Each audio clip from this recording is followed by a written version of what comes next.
अब सवाल ये आता है कि व्हाट इज लॉ। मैं आपसे पूछूं क्या है लॉ, आपके मन में क्या आता है कि सर ये बेयर एक्ट है ना, यही लॉ है, यही तो आता है। Law is equivalent to act, यही सोचते हो आप, है ना, एक्ट।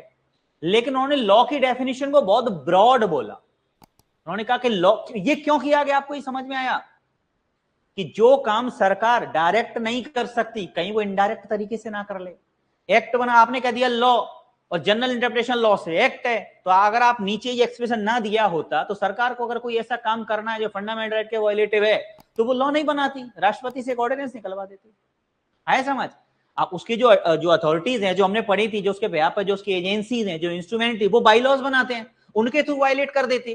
तो किसी भी तरीके से फंडामेंटल राइट का वायलेशन ना होने पाए, इसीलिए हमने इस लॉ की डेफिनेशन को बहुत ब्रॉड बना दिया, है ना। तो इवन ये तो सब ठीक है, इवन कस्टम और यूजेस तक हमने लिखा है कि अगर कोई कस्टम, कोई यूजेज अगर ऐसा है जिससे फंडामेंटल राइट का वायलेशन होता है, तो उसे भी क्या किया जाएगा, अनकॉन्स्टिट्यूशनल डिक्लेयर किया जाएगा। जैसे फॉर एग्जाम्पल, बता सकता है कोई एग्जाम्पल, कौन सा डिक्लेयर किया? सती प्रथा, और सती प्रथा भी किया है 377, और 377 तो बेसिकली लॉ था, यूजेस कहां था, कस्टम यूजेस कहां था, ट्रिपल तलाक, ट्रिपल तलाक।